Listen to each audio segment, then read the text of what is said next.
AP brand పూర్తిగా దెబ్బతింది. Industries పారిపోయినాయి. Industries రావద్దని చెప్పే పరిస్థితికి వచ్చారు. మేము రాము, ఎవరు పోవద్దనే పరిస్థితికి వచ్చారు. ఈరోజు మళ్ళీ బ్రాండ్ ని రివైవ్ చేశాం. మొన్నే 13,26,000 కోట్ల రూపాయలు పెట్టుబడులు వచ్చాయి. 16,30,000 మందికి ఉద్యోగాలు వస్తాయి.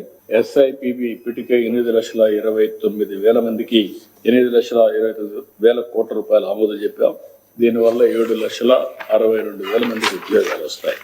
ఇవన్నీ కూడా ఇంకో పక్క విద్యా వ్యవస్థ ఇంగ్లీష్ మీడియం అనే పేరు పెట్టి పిల్లల జీవితాలతో ఆడుకుని డ్రాప్ అవుట్స్ వచ్చే పరిస్థితికి వచ్చింది. ఈ రోజు మెగా పేటీఎం ఈ కార్యక్రమాలు పెట్టి నెక్స్ట్ లెవెల్కి వెళ్తున్నాం.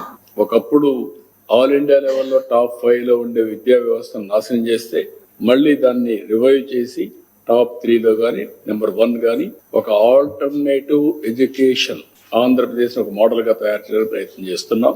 పల్లె పండుగ ఇలాంటి కార్యక్రమాలు పెట్టి రూరల్ ఇన్ఫ్రాస్ట్రక్చర్ కి శ్రద్ధ పెట్టాం. వీళ్ళు మొత్తం పెట్టినటువంటి మామూలు కాదు. ఈ రోజు మీరు చూస్తే అనేక విధాలుగా బిల్స్ అన్ని పెండింగ్ పెట్టారు. అవన్నీ ఉన్నాయి ఎడ్యుకేషన్ వ్యవస్థలో. పల్లె పండుగలు అయితే విలేజెస్ అన్ని కూడా ఇన్ఫ్రాస్ట్రక్చర్ తయారు చేస్తున్నాం. ఇంకొక పక్కన 5 ఏళ్లు ఒక రోడ్డు గాని ఒక చెరువు గాని ఏది కట్టలేదు. నిర్వీర్యం అయిపోయింది వ్యవస్థ. అవన్నీ రివైవ్ చేసి స్ట్రీమ్ లైన్ చేస్తున్నాం.